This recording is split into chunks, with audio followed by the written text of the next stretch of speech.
আসসালামু আলাইকুম সবাইকে, আশা করি সবাই ভালো আছেন। বাংলাদেশ অবশ্যই যখন আয়ারল্যান্ডের সঙ্গে কিংবা আফগানিস্তানের সঙ্গে কিংবা জিম্বাবুয়ের সঙ্গে যখন টেস্টটা খেলে তখন কিন্তু খানিকটা আশা আমাদের বাড়তে থাকে যে অবভিয়াসলি বাংলাদেশ বেটার পারফর্ম করবে, অপোনেন্টদেরকে ডমিনেট করবে এবং স্পেশালি ঘরের মাটিতে যদি টেস্ট হয় তাহলে তো কথাই নেই। যদিও ওই পুরো ব্যাপারটা 2025-এ আমরা সেভাবে করতে পারিনি। জিম্বাবুয়ের সঙ্গে এই বছরই আমাদের একটা টেস্ট হয়েছিল ঘরের মাটিতে, সেটা আবার আমরা হেরেছি। সো সেই জায়গাটার থেকে বাংলাদেশের ইমপ্রুভমেন্টটা দেখার প্রত্যাশায় আমরা ছিলাম এবং অনেক দিন পর বাংলাদেশ কিন্তু একটা টেস্ট সিরিজ খেলছে এবং আয়ারল্যান্ডের সঙ্গে টেস্ট সিরিজ খেলছে। দেখতে দেখতে টেস্টের তৃতীয় দিনে আমরা এসে পৌঁছে গেছি এবং একটা মাইল ফলকের দোরগোড়ায় আসলে আমরা দাঁড়িয়েছিলাম, যেটা নিয়ে আমাদের আজকে সকালে অন্তত আশাটা এরকম ছিল যে মাহমুদুল হাসান জয় তিনি তার দ্বিশতক পূরণ করবেন, 200 রান পূরণ করবেন এবং বাংলাদেশের পক্ষে মুশফিকুর রহিমের 3বার, সাকিব আল হাসান আর তামিম ইকবাল একবার করে করেছিলেন। এর আগে 5জন ডাবল সেঞ্চুরিয়ান বাংলাদেশের টেস্ট ইতিহাসে ছিল। ষষ্ঠ ক্রিকেটার হিসেবে মাহমুদুল হাসান জয় সেই জায়গাটায় ঢুকতে পারবেন কিনা সেটা নিয়ে আমাদের জল্পনা কল্পনার শেষ ছিল না। দ্বিতীয় দিনটা তিনি শেষ করেছিলেন 169 রানে অপরাজিত থেকে, অন্যদিকে মমিনুল হক তিনিও অপরাজিত ছিলেন 80 রানে। তবে আনফর্চুনেটলি দুর্ভাগ্যজনকভাবে দুজনেই কিন্তু আজকে সকালের সেশনেই আউট হয়ে গেছেন খুব চিপলি। মাহমুদুল হাসান জয় মাত্র 2 রান অ্যাড করতে পেরেছিলেন, 171 করে তিনি আউট হয়েছেন। মমিনুল হক তিনিও বেশি করতে পারেননি, 81 রান করে তিনি আউট হয়েছেন। সুতরাং বাংলাদেশের জন্য শুরুটা ভালো হয়নি এবং এটা কিন্তু একটা খুব চমৎকার প্রমাণও বলা যেতে পারে। আয়ারল্যান্ড যারা কিনা গতকাল সারাটা দিন বোলিং করেছে, তাদের পেসাররা স্পিনাররা কেউই কনসিস্টেন্টলি সঠিক লাইন লেন্থ ব্যবহার করতে পারেনি এবং উইকেট থেকেও সেরকম অ্যাসিস্ট্যান্স পাননি। আজকে সকালে যখন দ্বিতীয় নতুন বলটা নিয়ে তারা বোলিং শুরু করলো আয়ারল্যান্ড, সেই জায়গাটায় ম্যাকার্থি অসাধারণ বোলিং করেছেন বলা যায়। চমৎকার একটা টেস্ট স্পেল করেছেন। দুই নতুন ব্যাটারকে সেটেল হওয়ার আগে টেস্ট করছিলেন অফ স্টাম্পের বাইরে দুজনকে এবং শেষ পর্যন্ত দুজনই আউটসাইড এজে আউট হয়েছেন। মাহমুদুল হাসান জয় অনেকটা ক্রিজের মধ্যে আটকে গিয়েছিলেন, স্কোয়াড আপ হয়ে গিয়েছিলেন, আউটসাইড এজটা কিপার লো ডাউন একটা চমৎকার ক্যাচ নিয়েছেন। মমিনুল হক তিনিও outside off the off stump একটা খোঁচা মেরেছেন, ফার্স্ট স্লিপে প্রতিপক্ষের ক্যাপ্টেন বেলবার্নি তিনি ক্যাচ নিয়েছেন। দুইটাই উইকেটই পেয়েছেন ম্যাকার্থি এবং খুব ভালো চ্যানেলে বল করার পুরস্কার তিনি পেয়ে গেছেন। খানিকটা মুভমেন্ট ছিল সকালে, সেই মুভমেন্টের সুবিধাটা আয়ারল্যান্ডের পেস বোলাররা নিয়েছে।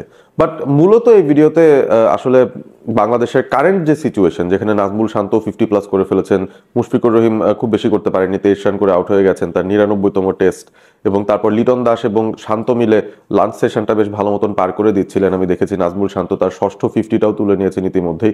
খুব ফাস্ট পেস রান বাংলাদেশ তুলছে, তারা 400-র উপর রান করে ফেলেছে, প্রায় 450-তে পৌঁছে যাচ্ছে তারা, এবং লিডটাও খুব জলদি 200-তে হয়তো চলে যাবে। রান রেটটা 4-এর উপরে বাংলাদেশ রাখতে পেরেছে এখনো পর্যন্ত তাদের এই ব্যাটিং ইনিংসে, which is a positive sign. কিন্তু ভিডিওতে যে বিষয়টা নিয়ে আসলে কথা বলতে চাইছি সেটা হচ্ছে মাহমুদুল হাসান জয়ের ওভারঅল পারফরমেন্স নিয়ে। এই টেস্ট সিরিজ শুরু হওয়ার আগে, ইভেন টেস্ট স্কোয়াডটা ঘোষণা করার আগে আমি কিন্তু একটা আলাদা ভিডিও বানিয়েছিলাম যেখানে আমি বলছিলাম যে বাংলাদেশের এই টেস্ট স্কোয়াডটায় আসলে ইনক্লুশনটা কে হতে পারেন আগের স্কোয়াডের তুলনায়। সো সেই স্কোয়াডের ইনক্লুশন আমি মূলত মাহমুদুল হাসান জয়ের উপর ফোকাস করে বানিয়েছিলাম এবং বলেছিলাম যে রিসেন্ট সময় অন্তত 2025-এর যত ডোমেস্টিক টুর্নামেন্টস আছে, আপনি ডিপিএল থেকে শুরু করে এনসিএল টি20 থেকে শুরু করে এনসিএল লঙ্গার ভার্সন, যত ধরনের টুর্নামেন্ট আছে বা যত ধরনের সিরিজ আছে, সব জায়গায় কিন্তু মাহমুদুল হাসান জয় রান পেয়েছেন এবং অসাধারণ একটা সময় তিনি কাটাচ্ছিলেন। বাংলাদেশের এই মুহূর্তে অন্তত লঙ্গার ভার্সনে বলা যেতে পারে one of the most inform batters তিনি ছিলেন। এনসিএল টি20-তে তিনি হাইয়েস্ট রান স্কোরার হয়েছেন, অর্থাৎ শর্টেস্ট ফরম্যাটেও মাহমুদুল জয় চট্টগ্রামের হয়ে যেই সেঞ্চুরিটা করেছিলেন সেটা কিন্তু একটা বিরাট বড় বার্তা ছিল। সব মিলিয়ে 320-এর ওপরে রান তিনি তুলেছিলেন, এনসিএল টি20-তে টপ রান স্কোরার হয়েছিলেন চট্টগ্রামের হয়ে, এবং তারপর যখন এনসিএল লঙ্গার ভার্সনে আসলেন সেখানেও কিন্তু তার প্রথম ইনিংসে একটা বড় সেঞ্চুরি পেয়েছেন। সো এগুলো দেখেই আমরা মোটামুটি ধারণা করতে পারছিলাম যে ওপেনিং স্লটটায় Mahmudul Hasan Joy is coming back. এবং মজার ব্যাপার হচ্ছে তার ওভারঅল পরিসংখ্যানগুলো যদি দেখেন, লিস্টে ক্রিকেটে তার অ্যাভারেজ 35, ফার্স্ট ক্লাস ক্রিকেট বা লঙ্গার ভার্সন ক্রিকেট, যেখানেই মূলত তিনি বাংলাদেশ ন্যাশনাল টিমকে রিপ্রেজেন্ট করছেন মেইনলি অ্যাজ অ্যান ওপেনার, সেই জায়গায় তার অ্যাভারেজটা মাত্র 30। সুতরাং খুব কিন্তু বড় নাম্বারস নেই তার সঙ্গে। ডোমেস্টিক ক্রিকেটে যে একদম উড়িয়ে ফেলছিলেন সেই ব্যাপারটাও কিন্তু নয়, এবং মূলত আন্ডার-19 সেটআপের থেকে আসার পর খুব জলদি তাকে ফাস্ট ট্র্যাক করে কিন্তু এই ন্যাশনাল টিমের টেস্ট সেটআপে নিয়ে আসা হয়েছিল। এবং ওই যে 3 বছর আগে বা 2 বছর আগে যেই সাউথ আফ্রিকার এগেনস্টে মাহমুদুল হাসান জয়ের যে দুর্দান্ত 130+ নক তিনি খেলেছিলেন অ্যাওয়ে একটা সিরিজে, অ্যাওয়ে একটা টেস্টে সাউথ আফ্রিকার এগেনস্টে, সেটার উপর রাইড করেই অনেক সময় তাকে সুযোগ দেওয়া হচ্ছিল, তিনি সুযোগের সদ্ব্যবহার করতে পারছিলেন না। টেকনিকে খানিকটা সমস্যা বোধহয় তিনি ফেসও করছিলেন নতুন বলের এগেনস্টে, যেটা তিনি শুধরে নিয়েছেন। আজকে সকালে তার একটা ইন্টারভিউ দেখছিলাম টিভিতে, সেখানে তিনি বলেছেন যে তার টেকনিক নিয়ে তিনি লোকাল কোচদের সঙ্গে আলাদা করে কাজ করেছেন এবং তার আগে থেকেই ওই লনজিভিটি বা স্ট্যামিনা ব্যাপারটা ছিলই আর কি। তিনি উইকেটে সবসময় খুবই ইন্টারেস্টেড, তিনি উইকেটে থিতু হতে খুবই ইন্টারেস্টেড। এবং মাহমুদুল হাসান জয়ের এই যে ফিরে আসাটা, নিজের উপর আরো ফার্দার কাজ করে আবার নিজেকে রিইনভেন্ট করে দলে ফিরে এসে সঙ্গে সঙ্গে পারফর্ম করা, হতে পারে সেটা আয়ারল্যান্ড, অনেকে হয়তো বলছেন যে হ্যাঁ আয়ারল্যান্ড দেখেই হয়তো তিনি পেরেছেন, বাট বাকিরাও তো চেষ্টা করেছেন, তারা তো পারেননি। সাদমান সেঞ্চুরি করতে পারেনি, মমিনুল হক সেঞ্চুরি করতে পারেনি, মুশফিকুর রহিমও আউট হয়ে গেছেন। সো এমন ব্যাপার নয় যে আসলে প্রতিপক্ষ তুলনামূলকভাবে দুর্বল বা তাদের বোলিংটা একটু ইনকনসিস্টেন্ট হচ্ছে বলেই মাহমুদুল জয় রান পাচ্ছেন, ব্যাপারটা এরকম নয়। মাহমুদুল জয় আসলেই ভালো ফর্মে আছেন এবং সে কারণেই এই রানগুলো তার প্রাপ্য। 171 রান তিনি করেছেন সব মিলিয়ে এই ইনিংসটাতে, এবং তার মধ্যে তিনি চতুর্থ সর্বোচ্চ রান সংগ্রাহক হয়েছেন একটা সিঙ্গেল ডেতে একজন বাংলাদেশি ব্যাটারি হিসেবে টেস্ট ক্রিকেটে। সবচেয়ে বেশি রান এসেছিল 212, সেটা সাকিব আল হাসান করেছিলেন। এরপর ছিল 180-র মতো যেটা মমিনুল হক করেছিলেন, মুশফিকুর রহিমের ছিল 170 মতো একটা স্কোর, এবং মাহমুদুল জয় 169 গতকাল যেটা তিনি করেছেন, সেটাই বাংলাদেশের চতুর্থ সর্বোচ্চ এক ব্যাটারের একদিনে একটা টেস্ট ডেতে সর্বোচ্চ সংখ্যক run. So he was doing well. আসলে ফোকাসের ঘাটতি বলি কিংবা নতুন দিনের শুরু বলি, নতুন সেকেন্ড নিউ বল বলি, এগুলোকে সামলাতে একটু খানিকটা সমস্যা তার হয়ে গেছে।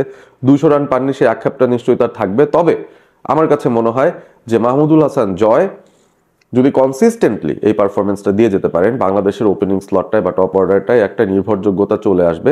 কারণ আমাদের টপ অর্ডারটার দিকে আপনি তাকান, মানে বহুদিন ধরেই আমরা টেস্ট ক্রিকেটে কিন্তু একটা বিরাট সমস্যার মধ্যে ভুগছি যে আমাদের ব্যাটিং লাইন আপটা too much left handed oriented আর কি, লেফট হ্যান্ড ওরিয়েন্টেড একটা ব্যাটিং লাইন আপ।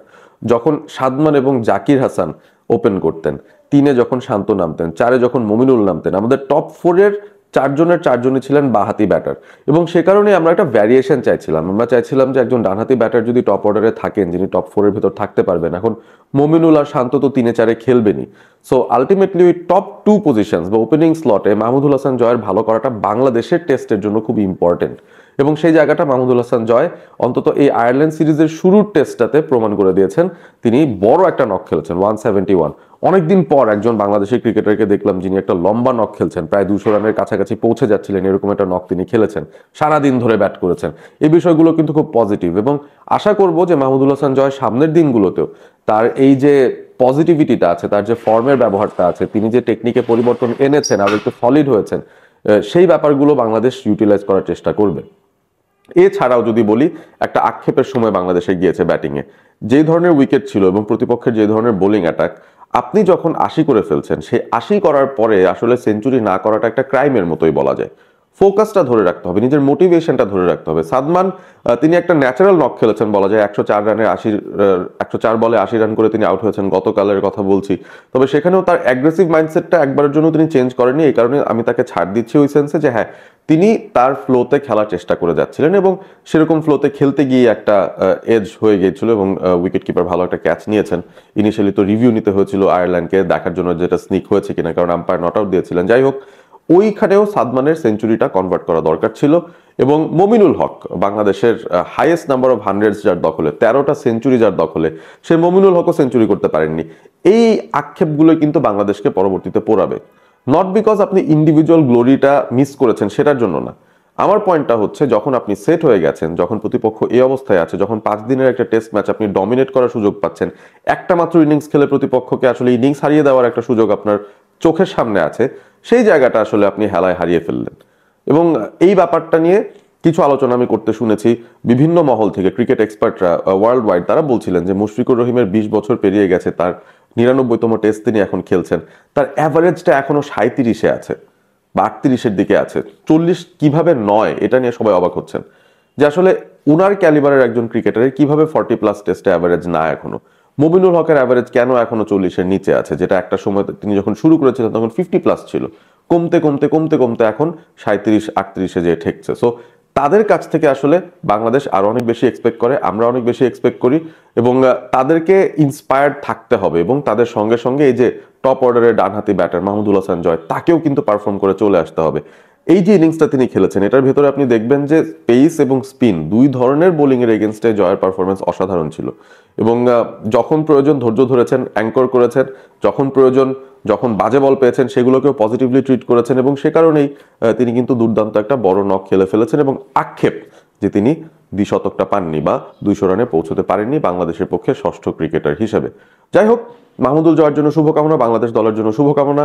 আশা করছি বাদ বাকি যে ব্যাটাররা আছেন, এখনো কিন্তু রয়েছেন লিটন দাস, নাজমুল শান্ত কিংবা মেহেদী হাসান মিরাজ, তারাও সেঞ্চুরি চিন্তা ভাবনা করে ব্যাটিং এ নেমে যাক, পজিটিভ ব্যাটিংটা করতে থাকুক।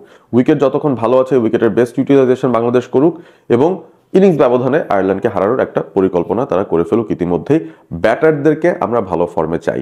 জয় একটা ভালো ইঙ্গিত দিয়েছেন, বাকিদেরও ফলো আপ করা শুরু করতে হবে। ভিডিওটি ভালো লেগে থাকলে অবশ্যই শেয়ার করবেন বন্ধুদের সঙ্গে, কমেন্ট করে জানিয়ে দেবেন মাহমুদুল জয়ের এই ইনিংসটাকে আপনারা কতটুকু রেট করেন এবং তার এই পারফরমেন্সটা দেখে আপনারা সারপ্রাইজ হচ্ছেন কিনা। কারণ বিজয়ের মতো ক্রিকেটারদেরকে এত সুযোগ দেওয়ার পরও তারা কিন্তু এই লেভেলের কিছু একটা করে দেখাতে পারেননি।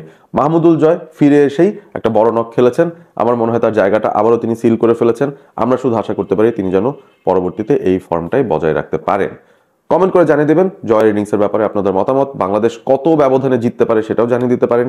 শান্ত কি সেঞ্চুরি পাবে এই প্রশ্নের জবাব হয়তো সময় বলে দেবে, বাট আপনারাও কমেন্ট করে জানান যে শান্ত একটা সেঞ্চুরি ডিজার্ভ করেন কিনা, কারণ দুর্দান্ত একটা স্টার্ট অন্তত তিনি পেয়েছেন। ভালো থাকবেন সবাই, সাবস্ক্রাইব করবেন অল স্পোর্ট এবিপি।